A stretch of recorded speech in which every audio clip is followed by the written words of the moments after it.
Bon. Allez, ceux qui veulent monter, vous pouvez monter pour le débrief du match. On va débriefer tout ça ensemble. S'il y a des auditeurs qui veulent monter. La victoire, les Gones. Victoire de l'Olympique Lyonnais, 1-0.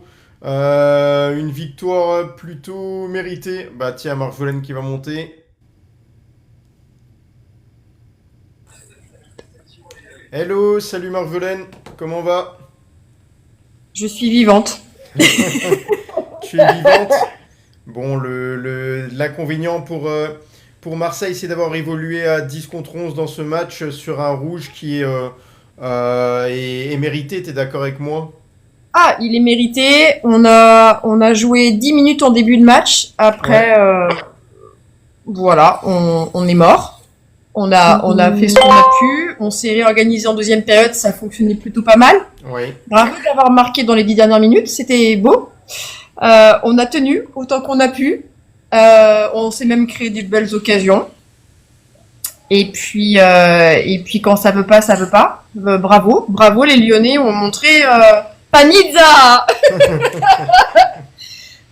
Les Lyonnais ont montré de belles qualités, comme je disais depuis le début de saison, de belles qualités d'équipe, de l'envie, beaucoup plus d'envie que Marseille. Alors Marseille, je dirais pas qu'il n'y a pas d'envie, je dirais que ça fonctionne pas. Il y a rien qui va. Quand il y a rien qui va à Marseille, souvent ça prend des proportions qui sont pas chouettes. Mais bravo, je suis contente que les Lyonnais soient contents. Ouais. Bah merci pour cette analyse. Moi, c'est vrai que je suis pas allé Contente qu'ils soient jusqu'au bout. malheureuses. Ouais. Nous, les Lyonnais, sommes beaucoup plus heureux. Alors, c'est un match qui, dans l'ensemble, a été plutôt maîtrisé. En première période, l'Olympique de Marseille a montré des choses dans les premières minutes. Sur la suite de la mi-temps, c'est l'Olympique Lyonnais qui a dominé. En deuxième période, attention, parce que les Marseillais, même en infériorité numérique, se sont créés des occasions, sans toutefois marquer. Il a manqué vraiment peu de choses.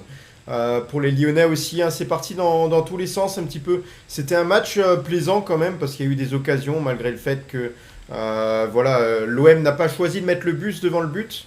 Ils ont choisi de continuer à jouer et ils se sont créés pas mal d'occasions. Donc ils auraient pu mériter peut-être un peu plus, mais là c'est pas arrivé pour eux. Dans tous les cas, l'Olympique Lyonnais est deuxième du classement à l'heure actuelle, à égalité de points avec le Paris Saint-Germain.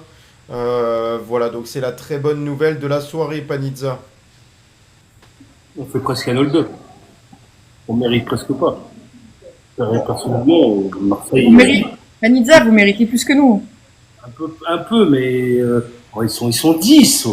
On a fait quoi en deuxième mi-temps? Pour moi, c'est presque un hold-up. Moi, je reste sur ma fin. Je suis pas bien. C'est une victoire pour moi. On gagne, oui, certes, mais il n'y a pas la manière. Pas la manière. On n'est pas bon. Faut dire ce qui est. Non, mais on n'est pas bon. Si on fait ça toute la saison et tout, là, je les vois et tout, les gars, ils chantent, ils sautent, ils sont heureux. Mais moi, je suis porteur lyonnais, on n'a pas d'attaquant. On perd Fofana, il n'y a plus rien. Si on n'a pas Tessman, si on n'a pas Morton, Tolisso, je me demande où on en est. Moi, la peur, c'est qu'on a un but. On se prend deux contre et tout à un moment. Aubameyang et tout, il fait la passe dans la profondeur, ils vont failli marquer. Pour moi, c'est presque un hold-up. Est-ce que les gens vont comprendre que c'est pas parce qu'on a un bon effectif qu'on a une bonne qualité de jeu? Je lis en bas, ils ont un bon effectif, mais arrêtez. Un bon effectif, un bon effectif ne fait pas une bonne qualité de jeu. Quand on s'entend pas, quand ça veut pas, quand il y a, enfin, arrêtez. La preuve, vous passez votre temps à dire que comme vous avez moins d'argent pour recruter, vous n'avez pas un bon effectif. Je trouve qu'il y a de grandes qualités. Il y a de grandes qualités dans votre équipe. Le milieu. On a beaucoup de qualités, on a beaucoup de qualités collectives. On a quand même des qualités individuelles aussi. Hein, Corentin Tolisso, Morton. Tu regardes offensivement, on a Schulz, bon, qui est entré en jeu par la suite. On a plus Mikotadze qui est capable de nous marquer les buts. Ça nous a manqué ce soir, hein, Mikotadze, par contre. Dans la finition, on a eu. Voilà, je suis pas trop fan de Morera, de son entrée en jeu. Voilà, tout le temps rentrer vers l'intérieur et centrer. Même des fois, le ballon était arrêté, donc c'était vraiment prévisible. son jeu. Et de l'autre côté, Karabec, bon, je suis pas Pas encore fan. fan hein, vraiment de Ouais. Karabec. Mais voilà, Comment, tous les comme... joueurs ont travaillé pour les uns pour les autres et ça a fait ce qui a fonctionné du côté de l'OL. Et défensivement, encore une fois, on s'y est retrouvé. Par contre, défensivement, Niakate, c'est un bon match. Très fort. Mata aussi. Malgré tout, c'est vrai qu'il y a eu une ou deux petites failles et les Marseillais ont failli en profiter. Et voilà, on s'en sort. On s'en sort quand même bien. Descamps, il a fait son match aussi. Voilà. Bah, Guigui, il est avec nous à nouveau là sur le débrief de fin de match. Il était là en avant-match. Comment tu as trouvé ce match et est-ce que tu es satisfait de ce que tu as pu voir là? Je dirais plutôt soulagé parce que quand j'ai vu le rouge, les buts refusés par la VAR, moi j'avais qu'une crainte, c'était l'entrée d'Amin Gouiri. Parce que je me suis dit, la cote de Gouiri qui nous crucifie, elle était là. Et quand en deuxième, je vois Malik qui se tient la cheville dès le début, je me dis, mais, et qui fait rentrer Tagliafico, je me dis, c'est un peu surprenant quand même, on était à 11. Et honnêtement, en deuxième, Marseille a quand même eu des situations, au moins deux, sans compter la frappe de Højbjerg tout à la fin. Je pense que s'il l'avait mis sur la barre. Højbjerg, il la met à la fin, mais moi, je. Honnêtement, Olive, je trouve que sur la deuxième, on n'a pas eu tant d'occasions que ça pour une équipe à 11 contre 10 à la maison. Alors, on a 9 points en 3 matchs. On aurait tous signé, c'est extraordinaire, c'est formidable, ça nous laisse un match là, on est tous très contents. Mais sur la deuxième mi-temps, quand Fofana sort, tu te rends compte quand même que il manque devant, il manquait du monde, quoi. Alors, c'est très bien qu'on ait gagné, qu'on n'ait pas pris de but. Faudra expliquer à Descamps qui sort des cages alors qu'il n'a pas pris de but en 3 matchs. Je sais pas comment ça va se passer. Mais le but d'ailleurs, on est d'accord que c'est un contre son camp de Balerdi. Hein. Ah, c'est Oui. Balerdi, oui. Balerdi. Après, il voit plus où est le ballon hein, quand il est parti. Oui, non, il fait ce qu'il peut. Il y a un duel, c'est un peu le bordel. C'est un peu la foire d'empoigne. Mais ouais, sur la deuxième, j'ai presque trouvé qu'on avait eu plus d'occasions en première. Même à 11 contre 11, c'était pas mal. En deuxième, je sais pas, Rouli, il a pas été trop sollicité. Donc maintenant, écoute, on a marqué, ça a tourné pour nous parce que ça tourne pour nous. Et l'an dernier, ça voulait pas, on va dire. Faut vraiment espérer que Malik ait rien de grave parce que on va aller mettre des cierges à Fourvière, pardon, demain. Parce que franchement, il a fait un sacré match, il provoque le rouge. Mais non, bien sûr, on prend le 9 sur 9, ça nous laisse devant, on fait un peu d'écart avec derrière. Mais comme dit Panizza, vas-y Panizza. Attends, il y a juste Mama qui vient d'arriver là. Comment Ah, tu bah. vas? Ça va et vous? Oui. Je reste pas longtemps parce que je suis au travail, mais c'était juste pour dire que je rejoins un peu Marjo. Moi, ce que je dis depuis le Classico, là, depuis une semaine, c'est qu'en fait, ce qui allait manquer à l'OM, effectivement, c'est une cohésion d'équipe et un bon jeu depuis l'affaire Rabiot. Je pense que ça leur a mis un petit coup aussi. Et effectivement, je pense que ça a joué dans la balance. Ils avaient zéro cohésion d'équipe. Là où, effectivement, nous, on a peut-être plus une cohésion d'équipe. On a un très bon début de saison avec des gens qui sont motivés à être là, contrairement à la saison dernière. Donc, je pense que ça a beaucoup pêché du côté de l'OM sur ce point de vue-là. Voilà, c'est tout. Ouais. Bah voilà, merci pour cette analyse. T'es supportrice marseillaise du coup. Hein. Ah non. Elle est lyonnaise. C'est Lyonnaise. pas parce qu'elle est d'accord avec moi qu'elle est marseillaise. Hein. Non, Je pensais, j'avais l'impression qu'il y avait un petit accent. Ah, oui. Au début, il est long. Faudra en parler à Juju de ça. Je vous laisserai Ah oui lui en parler. Bah d'accord. Ouais, je vous laisserai lui en parler. Et Adil n'avait pas tort, hein, sortir et tout au Fofana pour Tagliafico. Il a vu juste, hein. Il a vu juste Adil, hein. Ouais, d'ailleurs, j'ai eu des commentaires notamment de Damien là en message privé qui n'étaient pas très glorieux hein, concernant Fonseca. Je crois qu'il souhaitait sa démission. Non, mais attends, on est d'accord que quand il sort Fofana, qui fait rentrer ni Abner, ni Schulz, ni Alejandro Gomez Rodriguez, t'as pas l'impression qu'on est à domicile à 11 contre 10, t'as l'impression qu'on est au Vélodrome et qu'on veut tenir le score. Bah, Avoue que c'est surprenant. Il se trouve que ça fonctionne. C'est étonnant. Quand même. On attendra ce qu'il va dire en conférence de presse pour comprendre. Parce que là, je pense qu'il voulait plus apporter de l'expérience qu'apporter les qualités offensives. Mais j'étais pas d'accord avec ce changement non plus. J'ai râlé devant ma télé comme tout le monde. Mais ça a payé. Et Adil, il l'a dit et tout. On le prenait un petit peu pour un loufoque et tout. Mais Il a déjà mis des buts, Tagliafico, en plus, l'an dernier. Et il est sur l'action. Il est sur l'action du but avec le duel, mais avoue. Les duels, hein. Il a montré plus que d'autres Oui. joueurs et tout. En peu de temps qu'il a joué, il a montré beaucoup plus que d'autres. Hein. pour moi, il fait partie et tout de celui qui a donné la petite patte et tout pour la victoire. Hein. C'est Tagliafico. Hein. C'est un peu, il est un peu l'égérie et tout de ces victoires. Hein. Tu le fais pas rentrer, je sais pas si on va gagner. Hein. Parce que Après, il a été, pardon, mais Dada, c'est que la 3e saison aussi, faut pas pousser les mains dans les haricots verts tout de suite. Là, on va se détendre. Hein. On sait pas ce qui peut se passer. Hein. Ouais. Ah, c'est pas... bon. En dehors de ça, je pense qu'il y a 2 paramètres à prendre en compte dans la deuxième mi-temps. C'est effectivement Fofana sort, mais on se réorganise plutôt bien aussi. Les réajustements des Herbis ont été très intéressants et c'est dommage, ça aurait pu tenir, ça aurait même pu faire un petit hold-up aussi de notre côté. Hein. Sincèrement, c'était pas... Ça se tenait en vrai. Hein. Sur la Oui, deuxième c'est mi-temps, il y avait bon espoir pour l'Olympique de Marseille de marquer, autant que les Lyonnais en fait. On pouvait pas vraiment parier sur un match nul parce qu'on sentait qu'il y avait à chaque fois des occasions des deux côtés. Et j'étais un peu déçu des Lyonnais parce que je pensais qu'on allait être solide à un minimum et on se rend compte que finalement ils ont réussi à trouver les failles pour presque marquer. Ils l'ont pas fait et tant mieux pour l'Olympique lyonnais. Ouais, Guigui. Je disais qu'on a tous, nous, pensé après le carton rouge au match de l'an dernier, mais je suis quasiment sûr que dans le vestiaire marseillais, ils se sont tous dit, les gars, on l'a fait l'an dernier, on peut le refaire. Et nous, que tu le veuilles ou non, les joueurs, même s'ils n'étaient pas tous là, ça a quand même marqué les esprits, ce 3-2. Donc, je pense que tout le monde y a quand même un peu pensé tant qu'on n'avait pas ouvert le score. Enfin, on y a tous pensé Aussi, ouais. Oui, Oui. normal. Depuis le début de la saison, dans les vestiaires, on pense pas à ça. On pense maintenant à garder les mains dans les poches. Hein. Pourquoi Oui, bon, vous, c'est différent. Il a été transparent. Greenwood, il a été transparent, on l'a pas vu. Hein. Oui. Oui, il a essayé de faire une de fulgurance et puis après il est parti. Mais en fait, quand tu es réduit à 10 contre 11, c'est plus compliqué d'avoir les ballons aussi devant. Enfin, ouais, avec les courses défensives, les efforts. C'était péril en la demeure. Hein. C'était péril en la demeure. Hein. Après, Marseille va avoir des recrues. recrues. Il n'y a pas eu beaucoup de choses à se mettre aussi sous la dent, mais je trouvais qu'il était très en jambes par contre. Il met un ballon dans la jusqu'à la fin profondeur. du match.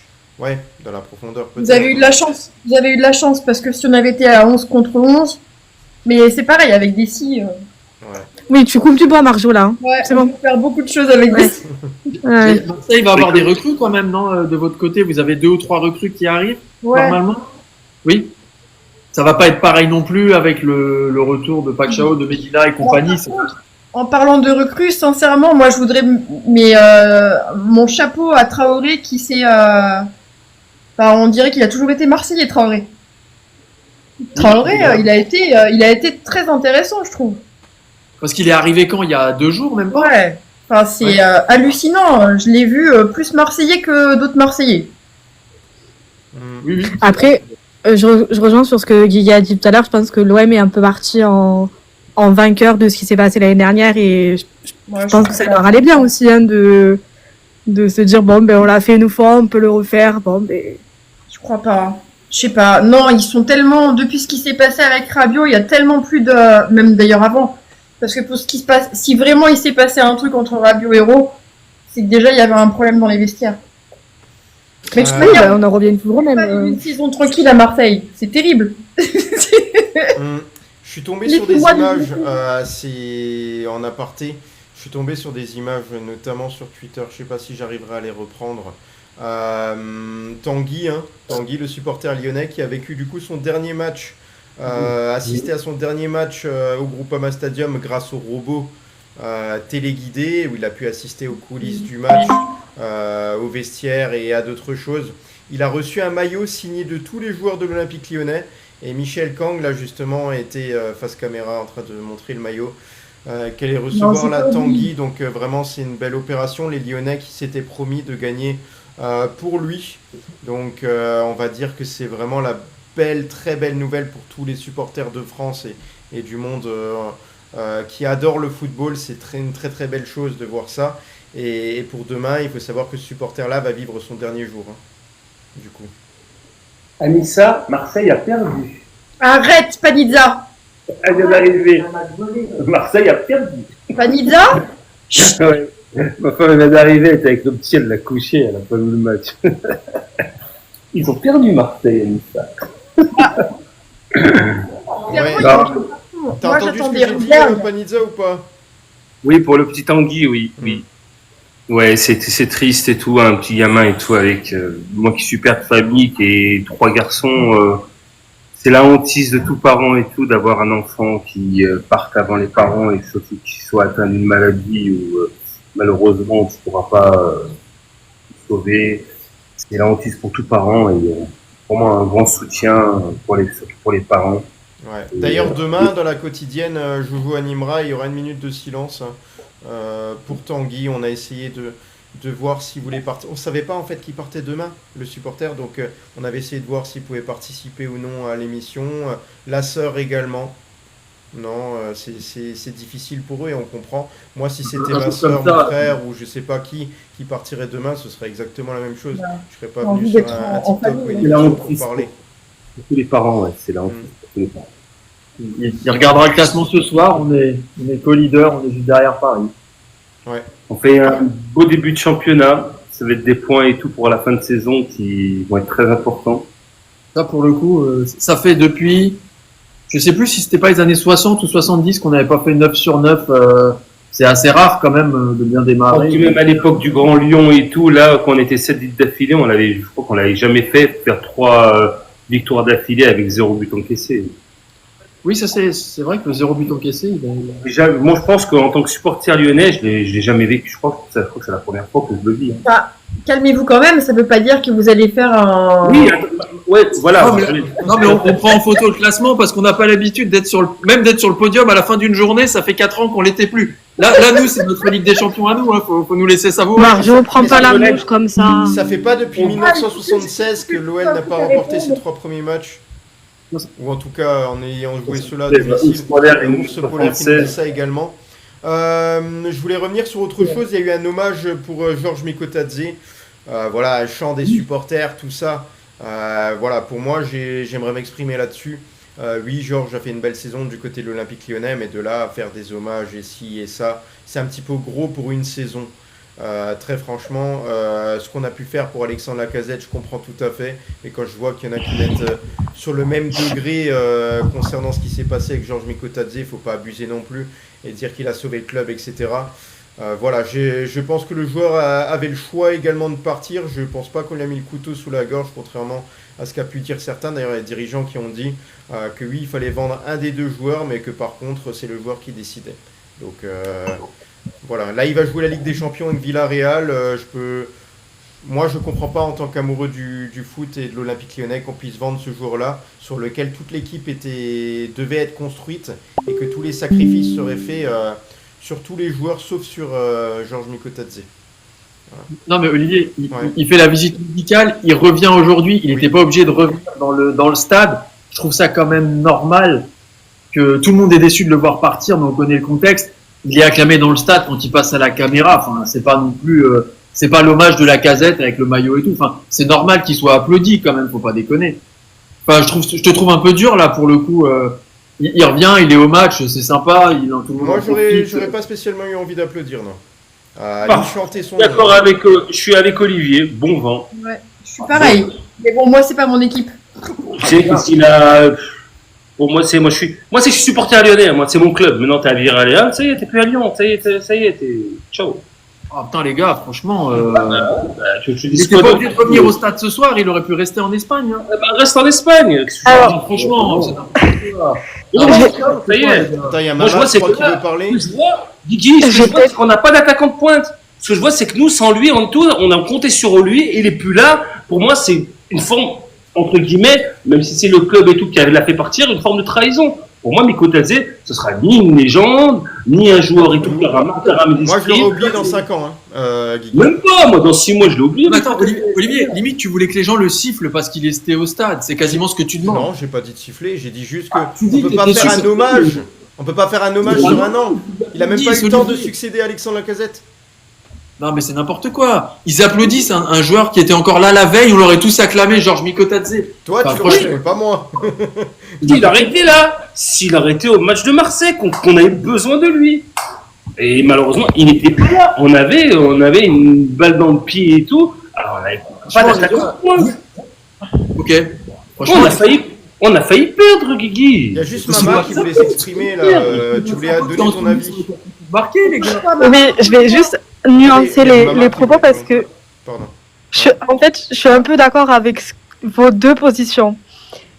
Et d'un côté, je comprends parce que il est parti, on va pas en faire toute une histoire. Effectivement, il a fait une bonne saison l'année dernière, mais de là, en faire tout un pataquès, ok, j'entends. Mais là où moi, ça me dérange, c'est que quand il y a des supporters qui disaient oui, mais sans Fofana ou sans Mikotadze, l'OL est mort pour cette saison, l'OL est mort, en fait, on a prouvé que c'est pas vrai et qu'on a très bien réussi sans lui. Effectivement, qu'est-ce qu'il faisait là ce soir? Il a profité d'un moment au stade, il a regardé le match, c'est très bien. Effectivement, est-ce que ça valait un hommage?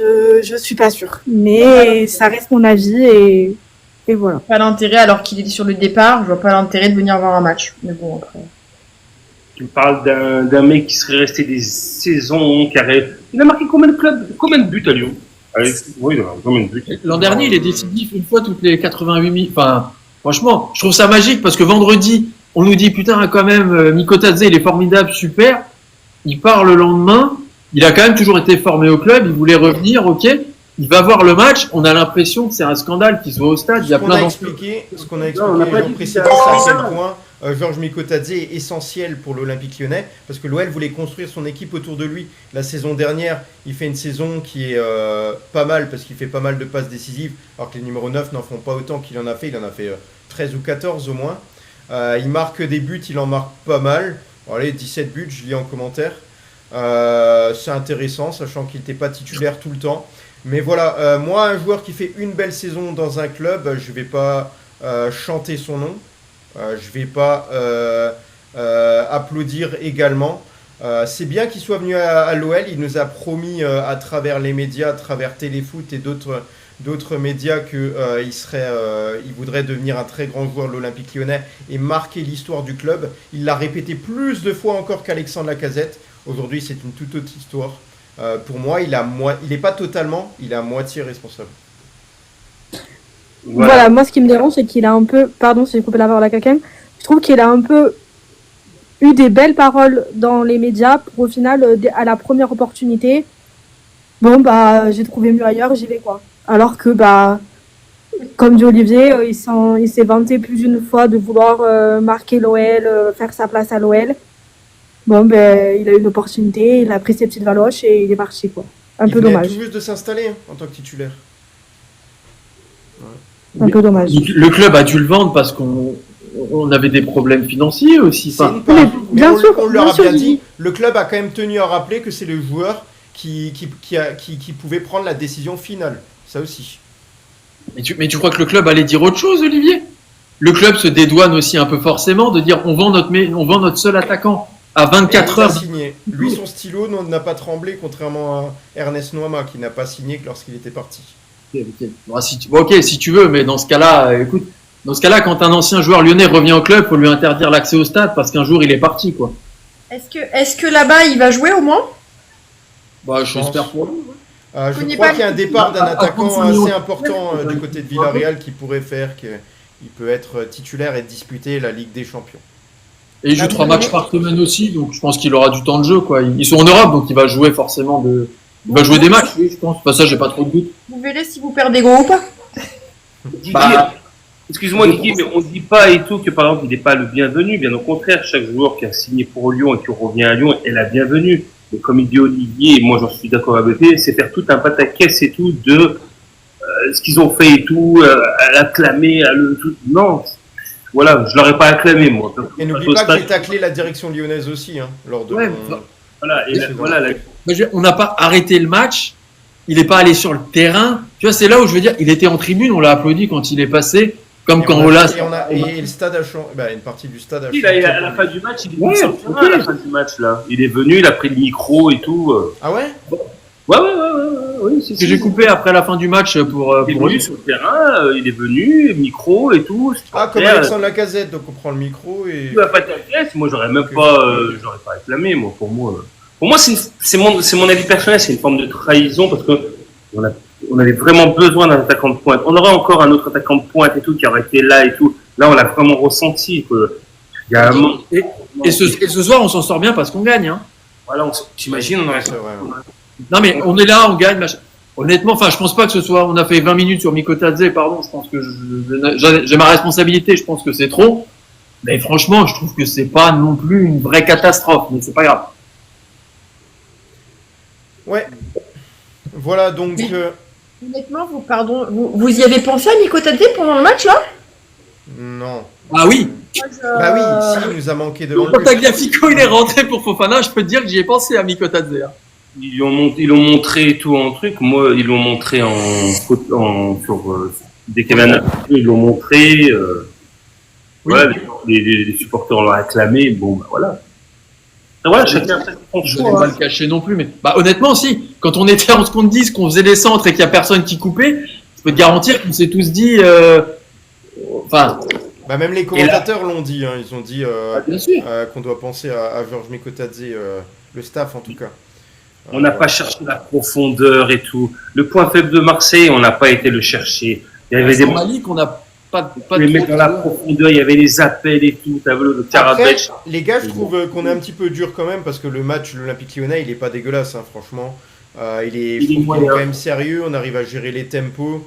On a manqué un petit peu de rythme sur la seconde période. Là, on aurait dû en mettre. On n'a pas changé assez vite de côté pour déséquilibrer l'Olympique de Marseille.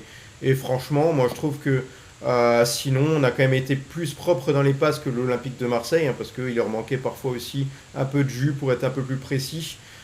Nous, franchement, je trouve que, voilà, mis à part manquer un petit peu de rythme, je trouve que ça allait. Et puis voilà, je trouve que le niveau de Karabech, pour moi, j'ai un petit peu peur. Je vais voir ce que ça va donner les prochains matchs. Je pense que ça peut être un petit peu limite.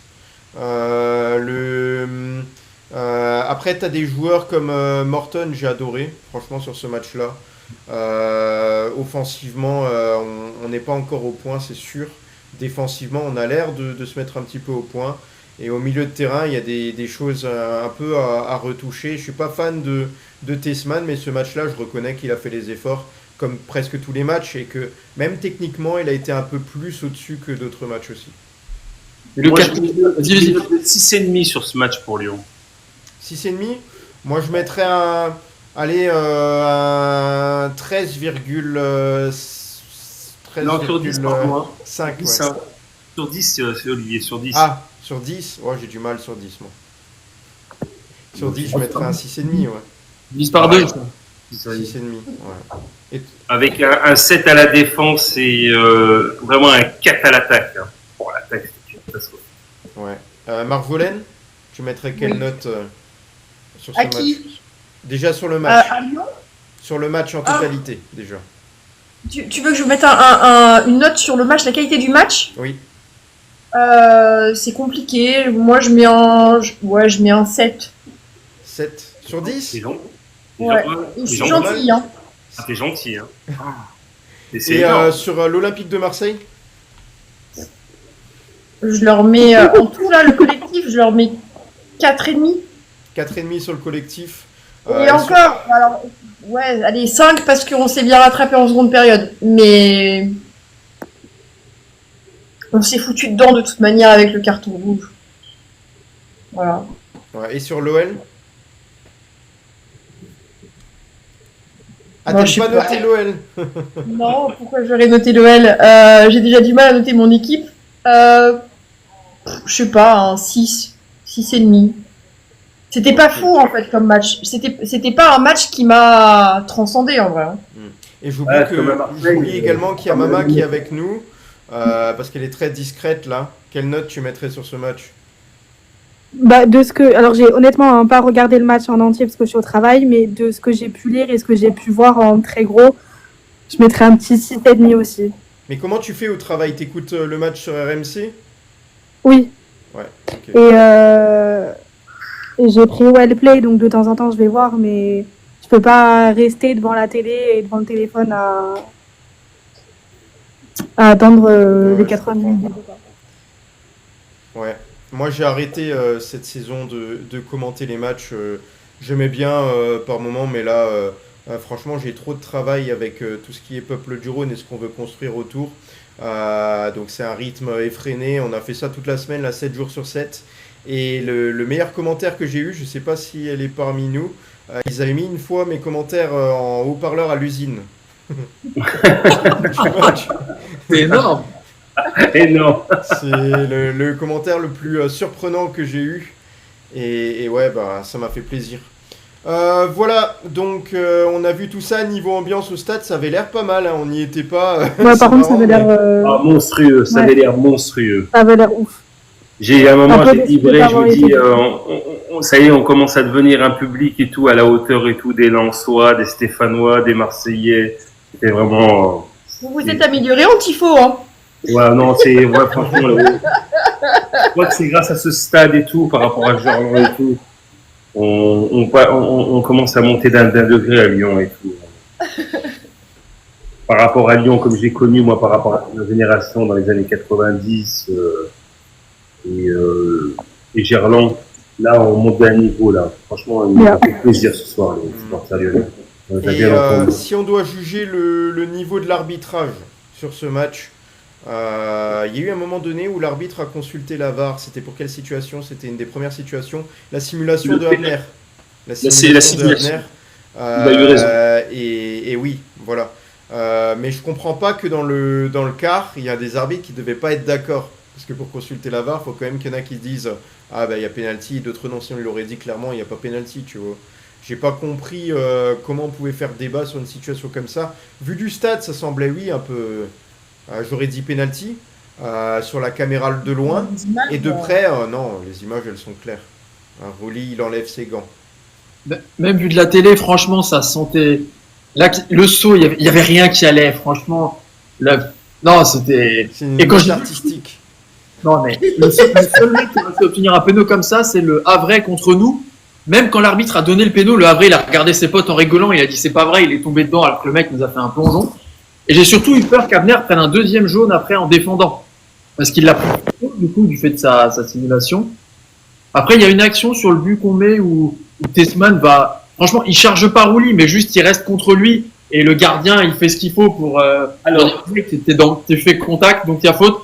C'est un peu dommage que Tessman soit allé aussi près du gardien, parce que c'est à ce moment-là, les arbitres sifflent toujours Et il pour y le a gardien. vraiment faute, hein, parce qu'ils ne sont Voilà. pas tous d'accord apparemment, j'ai vu en commentaire.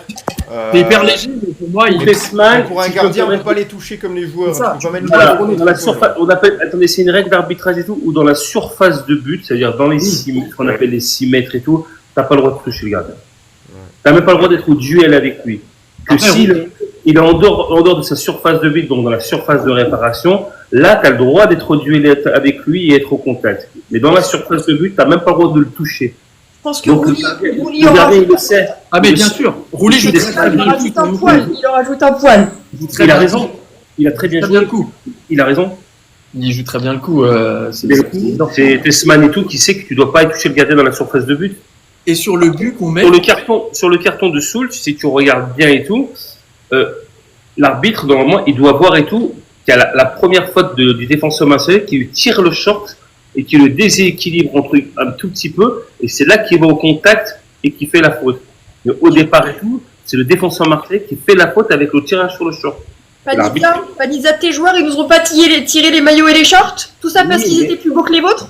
Non, ce que je veux dire, c'est que pour me dire, c'est que ça apporte un carton jaune. Plus beau, Un Marjo, ça carton c'est jaune toi et qui tout, le dis. Ça apporte un carton jaune. Mais si tu vois dès le départ et tout, Oui, oui. il peut être un carton rouge, hein. Attention, hein. Et si on prend la cheville et tout, mais on voit qu'au départ et tout, il est déséquilibré et donc il devient légèrement en retard. C'est ce qui fait qu'il fait la faute. Et on voit et tout qu'il tire le short et tout. C'est ça que la faute est d'abord antérieure et tout aux Marseillais avant d'être lyonnaise. Vous avez qu'à être moins rapide aussi.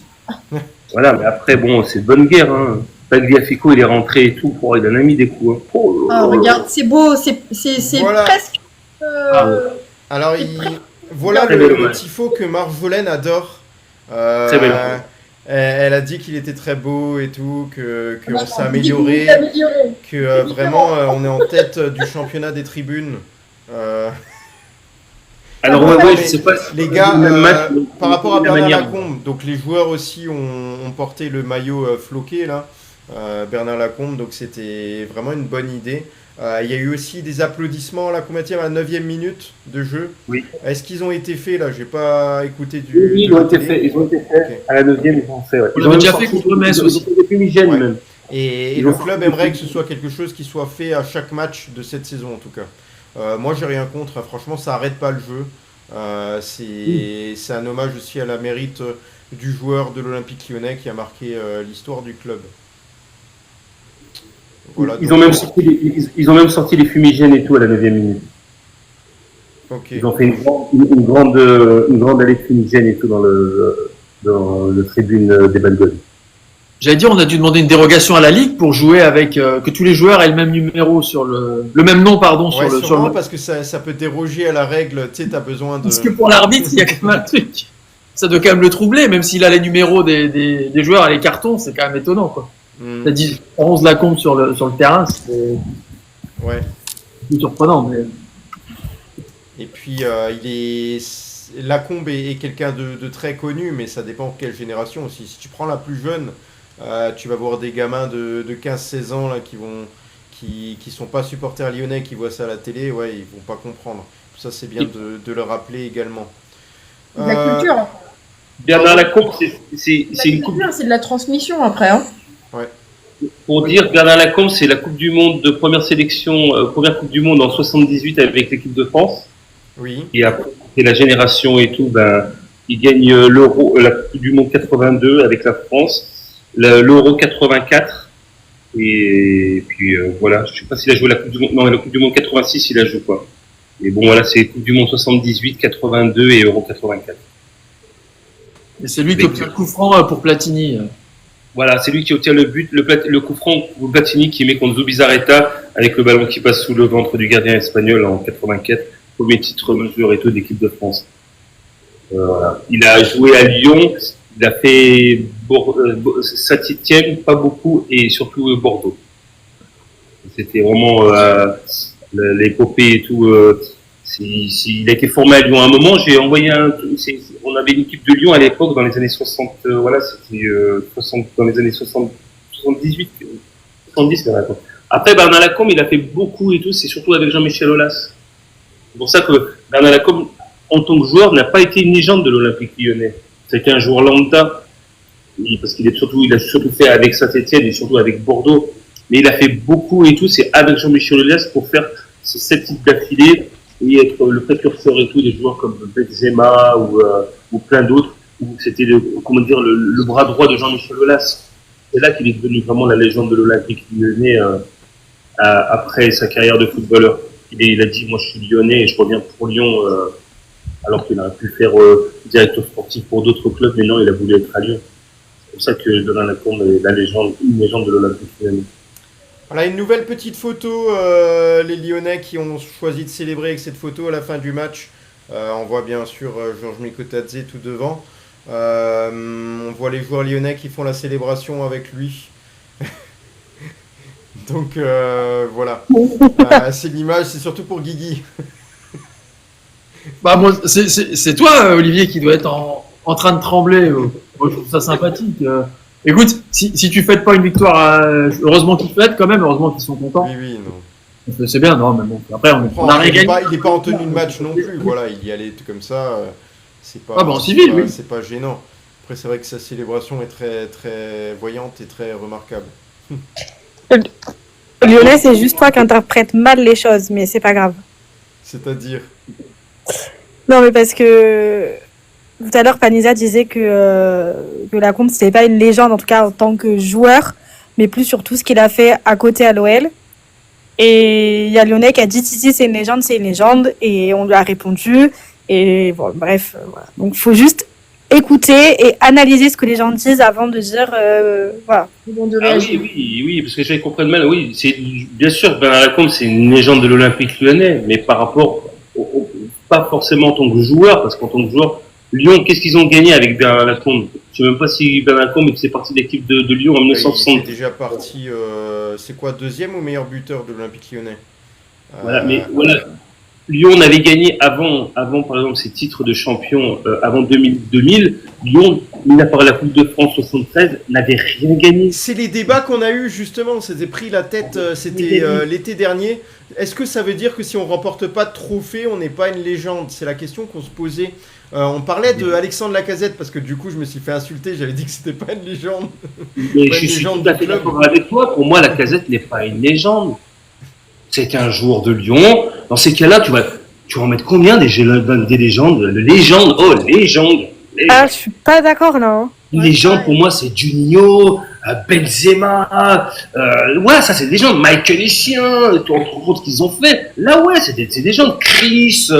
Tu vois, alors moi, entre-temps, Panizza, j'avais l'avis de toi, et entre-temps, j'ai changé d'avis, j'étais revenu vers eux, je sais plus, c'était quelques jours après, j'ai dit, écoutez, en fait, vous avez raison, par rapport à ce qu'il a fait pour le club, c'est une légende du club, de l'Olympique Lyonnais, et pas qu'est-ce qu'il a gagné? Il a ramené quoi comme titre? Mais pour moi, Panizza, c'est pas une question de gain. Mais bien sûr que si. Non, alors, je vais nuancer mes propos.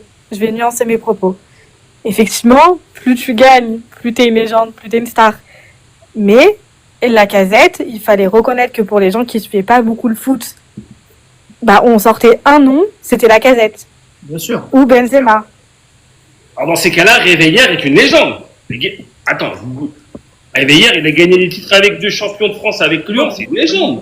Non mais t'es là au bon moment. Anthony comme ça, s'il te plaît. Excuse-moi, tu vois ce que je veux dire? Moi, T'as dit quoi, Marjo? Je dis, tu parles pas de Anthony comme ça, s'il te plaît. Voilà, dans ces cas-là, tu vas remettre combien des légendes? Même Julie, pour moi, c'est pas une légende. Alors, et pourtant, qu'est-ce qu'il a fait à Lyon? Bah alors, donne-nous ta définition de légende. Légende, pour moi, c'est quelqu'un qui a marqué l'histoire du club. Juninho est une légende, avec 100 coups francs et tout, et avec près de 7 titres de champion de France. Govou est une légende. Il faut que pour toi, ce soit relié au trophée. Bien sûr. Une légende. Ouais, donc c'est difficile. Imagine un grand joueur qui va jouer dans un petit effectif, dans un plus petit club, et qui du coup ne remportera peut-être jamais de trophée.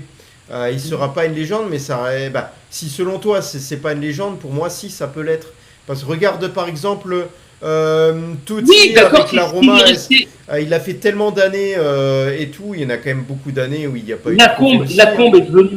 Lacombe est devenu une légende de l'Olympique Lyonnais du fait et tout qu'en tant que joueur, il n'est pas resté non plus beaucoup d'années à l'Olympique Lyonnais. Il a fait surtout sa carrière à Saint-Etienne et à Bordeaux. Mais c'est ensuite, quand il est revenu à Lyon et tout, pour créer avec Jean-Michel Aulas ce que Lyon est devenu, qui a fait qu'il est une légende. Vous voyez ce que je veux dire? C'est ça pour moi, c'est que. Moi, je suis pas d'accord. Ce que tu as construit pour le club et tout. Tu vois? Fleury Dinalo est une légende de l'Olympique Lyonnais parce que quand Lyon n'était pas là, il était là à avoir mis 222 buts, je crois qu'il a mis Fleury Dinalo. Oui, tu te rends compte, là, oui, tu deviens une légende, à marquer autant de buts et tout. Juninho, avec tous ses coups francs. Grégory Coupet, avec le nombre de titres qu'il a passé dans les buts de Lyon et tout. Alors, je vais te poser une question. Est-ce que pour toi, Adil Rami est une légende, sachant qu'il est champion, il est champion, mais pour le peu de temps qu'il a joué, est-ce que pour toi c'est une légende? Non. Alors que officiellement. Non, il n'est pas Adil Rami. Adil Rami, non, parce qu'il était déjà un remplaçant et tout. Il n'a pas marqué l'équipe de France et tout, comme par exemple et tout. Même pour moi, un gars, par exemple, une légende de l'équipe de France, je veux dire Laurent Blanc. Et pourtant, comme il s'appelle le Boeuf et tout, qui était son remplaçant et qui jouait. Pour moi, le Boeuf n'est pas une légende. Ah oui, il était comme ça. Laurent Blanc, oui. Parce qu'il a marqué l'équipe de France et tout. Ouais, mais Djorkaeff, alors là, je vais vous choquer. Mais pour moi, Djorkaeff. On me dit Diomède. Je dis pas. Charbonnier. On dit pas Djorkaeff. Non. Djorkaeff, pour moi, il était mieux que Zidane. Sans Djorkaeff, on ne gagne pas la Coupe du Monde. Ah, je suis et ça, d'accord. les gens ils voient que Zidane, il a marqué 2 buts en finale. Mais Zidane, il a fait que 100 Coupe du Monde. Hein. Il a marqué que 2 buts en finale. Hein. Le reste du temps, il a fait un carton rouge. Il n'a pas été exceptionnel. Est-ce qu'il a fait des passes aidées? Même Thierry Henry était meilleur que lui et tout. Thierry Henry, il était meilleur que lui et tout que Zidane. Là. Le nombre de buts qu'il a mis Thierry Henry à la Coupe du Monde 98. Zidane, lui, ce qui a fait qu'il est devenu une légende, c'est qu'il a marqué 2 buts. Alors, il y en a un qui est bouche bée parmi nous tout à l'heure, qui a toujours pas pu s'exprimer là-dessus. Là, c'est Guigui par rapport au terme de légende. Déjà, Lacazette pour toi, c'est une légende du club, ça c'est sûr. Oui, parce qu'il a apporté. Il a quand même la Coupe de France et un trophée des champions. Il a non seulement réussi son départ à Arsenal parce qu'on l'a vendu à l'époque pour une somme importante, et ce qui est quand même beaucoup plus dur, il réussit son retour.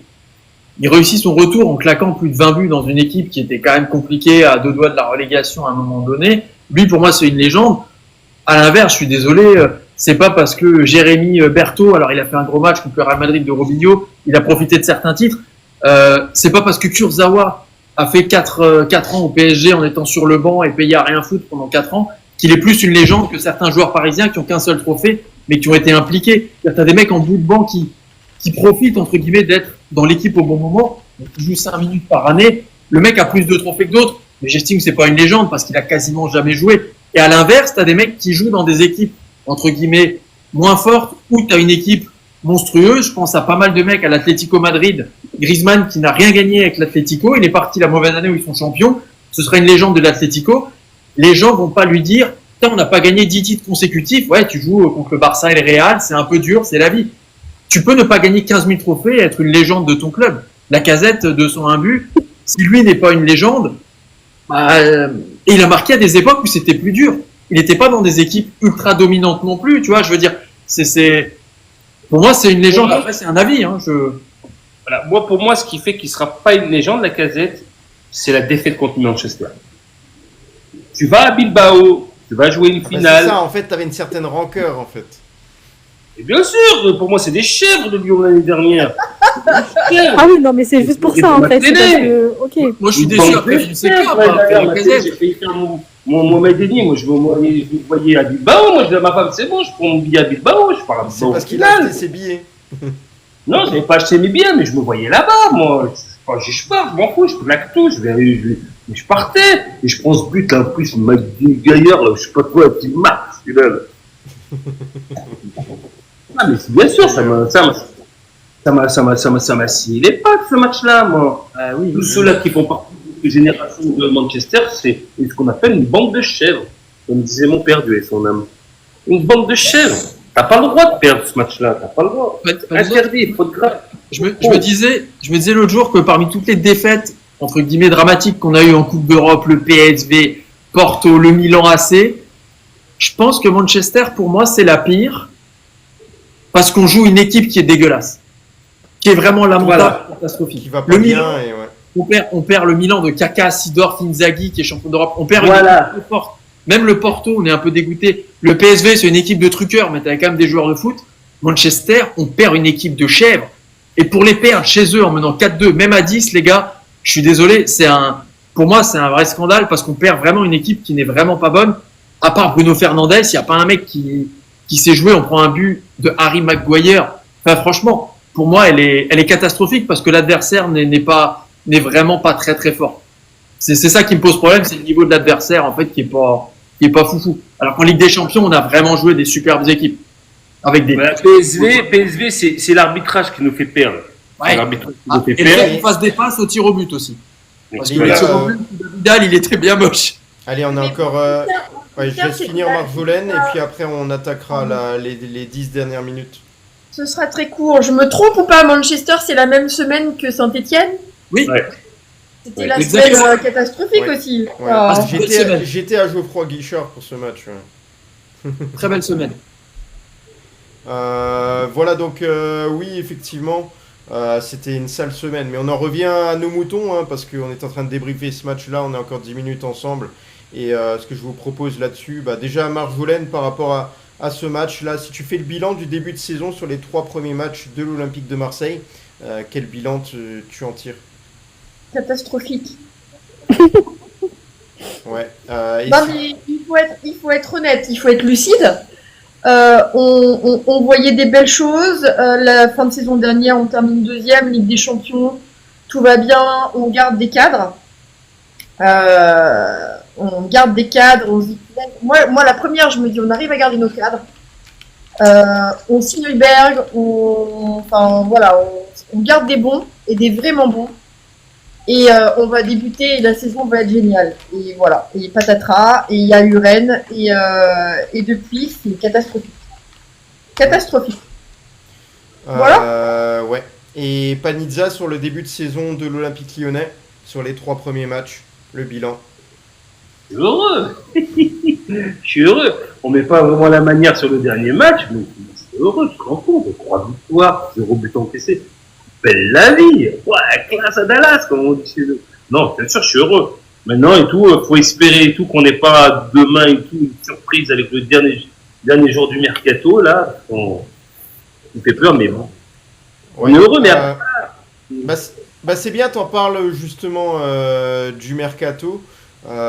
Est-ce que selon toi, Malik Fofana peut encore partir là, dans les dernières heures du mercato? Est-ce qu'on va se renforcer? A priori, oui, on devrait recruter. Mais qu'est-ce que t'attends de l'Olympique Lyonnais? T'as regardé le match ce soir? Qu'est-ce qui manque à l'OL là? Ah ben, nous manque un attaquant de pointe, hein, déjà, ça c'est sûr. Hein. On peut pas rester sans numéro 9, hein. C'est impossible. Est-ce que Satriano était dans le stade ou pas? J'ai pas vu. Non, je crois que... Et moi, c'est un numéro 9 d'envergure que je te parle, moi. C'est pas un numéro 9. C'est considéré comme un numéro 2 hein, si on le recrute. Satriano, normalement. Pour moi, parce que moi, j'ai toujours aimé ce style de joueur. C'est un joueur, c'est un grand pivot, dévie de la tête, qui va aller chercher dans la profondeur.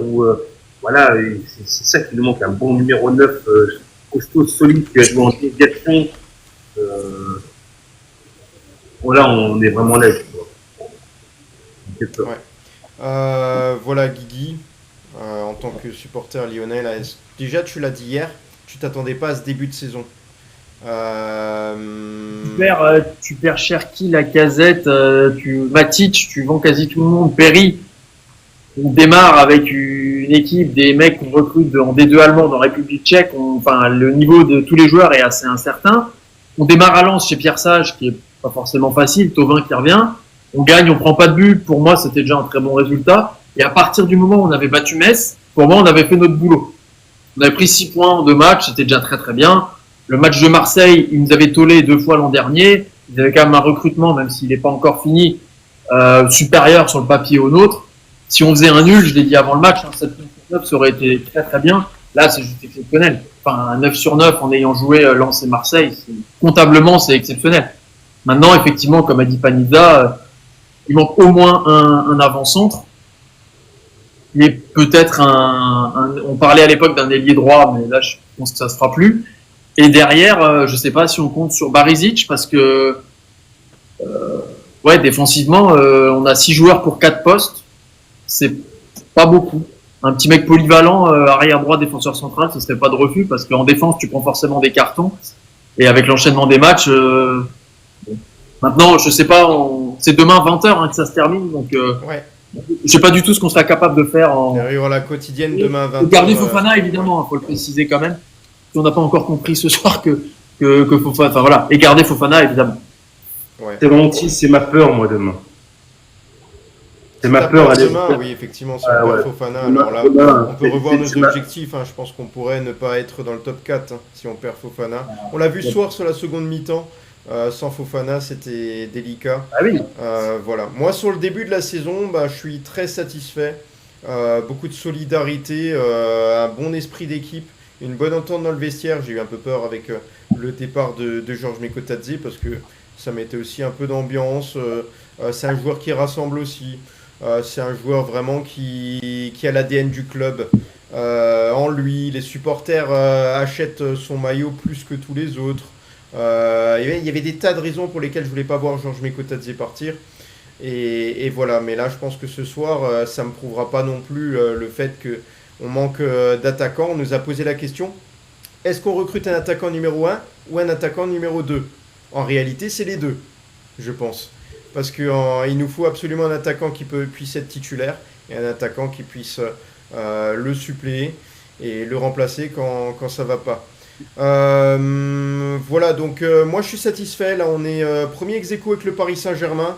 La suite de la saison, c'est quoi la prochaine journée ? Je sais qu'il y a la trêve internationale. Donc les on va à Rennes, on accueille Angers. On va à Rennes et ensuite on accueille Angers. Ensuite on va à Lille. Et il me semble qu'entre Angers et Lille, on doit démarrer peut-être notre Coupe d'Europe. Mais on démarre pas en même temps que la Ligue des Champions parce que la première journée de Ligue des Champions, c'est mardi, mercredi, jeudi. Et nous, on démarrera le jeudi suivant.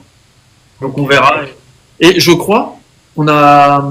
Est-ce qu'on sait quand est-ce qu'on joue Rennes ? Le jour et l'heure. Moi, j'ai l'impression que j'ai pas encore vu le calendrier. Parce que tous les matchs étaient notés dimanche à 17h, mais ils attendaient les calendriers européens, je pense. Ouais, il me semble. Donc, je ne sais pas. Je sais pas quand est-ce qu'ils vont jouer Rennes. En tout cas, jouer chez eux, ça va pas être facile. Quel est le début de saison du Stade Rennais? Alors, Stade Rennais. Bah, ils gagnent contre nous. Ils battent Marseille, ils perdent à Lorient à 9 et ils font match Bien la nul. peine que je m'en qu'on me le rappelle. Merci. Ouais, t'as eu beaucoup de cadeaux ce soir. Entre les photos, les tifos et voilà le bilan là. Voilà. Plutôt J'ai bien l'impression que Marseille a fait le même match contre Lyon que comme Rennes. Donc on dirait que t'as presque un copier-coller, quoi. J'espère qu'ils se sont pas battus dans les vestiaires. Ouais, mais sinon tu trouves pas qu'il y avait une forme de copier-coller là de ces deux matchs quand même, Marjo? Bah, on peut toujours dire que c'est dommage, hein. Dès que tu perds un match ou que tu perds des points, c'est forcément. Mais bon, c'est comme ça. Ça va, j'ai plutôt bien été accepté ici, ça va. Ah oui, mais pour nous c'est un plaisir justement que tu sois venu. On a Mama aussi qui est venue pour la première fois. Je sais pas si c'est parce que t'es arrivé que. Maman, elle est venue en renfort parce qu'elle m'aime bien, maman. Voilà. Donc ça fait plaisir, hein. Nous en plus on cherchait également à recruter des voix féminines et on en a trouvé également. Donc là c'est une libre antenne, mais on a également Océane qui est pas là encore très régulièrement, on y travaille, et puis également mais on avait déjà discuté Laura avec également qui devrait nous rejoindre dès septembre et rester régulièrement à nos côtés. Maman, elle était déjà venue et tout sur le live avec Juju. On avait déjà discuté un peu ensemble. Adil se rappelle. Ah non, Elle était déjà venue, maman. Elle vient de temps en temps on nous ne voir. sort pas les actualités de ce style, Marjo. Mais moi, je veux bien venir de temps en temps pour analyser les matchs de vos adversaires. Ça me plaît bien, ça. Ah, des adversaires ou de l'Olympique Lyonnais? Non, des vôtres. Est-ce que tu peux nous expliquer pourquoi sur chacune de nos quotidiennes, tu te retrouves tout le temps dans les top 3 en tant que supportrice marseillaise? Tu te retrouves dans le top 3 des plus actives. Parce que je me dis, alors je vois parfois que certains, quand ils voient que je mets un peu, bah, ils mettent parce que voilà. Bon, moi, après, sincèrement, en vrai de vrai, j'assiste à vos émissions et je suis généreuse parce que je vois le travail, parce que je vois la passion, parce que ça me plaît, parce que c'est constructif. Et qu'il y a un vrai travail de recherche, et c'est pas parce que je suis là et que je vous le dis parce que voilà, pour faire mousser ou quoi, c'est que je trouve ça plus intéressant. Sur plein d'autres lives où on passe son temps à dénigrer, il y a pas d'analyse intelligente, et j'aime ce travail d'analyse intelligente. Voilà, donc pour nous c'est un plaisir, hein, justement, que ce soit en commentaire, les analyses que tu peux faire, que ce soit là désormais nous rejoindre en libre antenne, ça nous a fait vraiment plaisir. Je pense que tu es d'accord avec moi, Guigui, Panizza. Ah oui, Marjolaine, on aime beaucoup qu'elle vienne dans nos lives et tout. Et Mama également, qui a porté renfort et qui a fait beaucoup de bien à cette libre antenne. Donc merci à vous deux. On arrive à la fin. Hein. On arrive à la fin de la libre antenne. Donc on a fait un petit peu le bilan voilà, du côté marseillais, du côté lyonnais. On rappelle que Jouveau sera là demain dès 20h pour la quotidienne. Et on parlera fin de mercato également, vu que le mercato sera clos là côté championnat de France et autres championnats. Je crois qu'ils sont pas tous clos demain à 20h. Hein. Il y a des championnats encore où... L'Arabie Saoudite, je crois, c'est mi-septembre, notamment. Ou le 4, enfin... Mais la plupart des championnats européens, je crois, se sont à peu près calés sur au moins les 5 grands. Mais oui, il faudra faire attention à ceux qui finissent un peu plus tard. Hein. Ouais. Bah voilà, alors on va souhaiter une bonne soirée les gones. Merci beaucoup, merci à tous ceux qui ont participé. Ciao, ciao, bonne soirée, bisous. À bientôt. Arrêtez un peu. Hein. À partir de demain, Marjo, je t'aime. D'accord? Ciao. Bonne soirée, ciao, ciao. Ciao, ciao.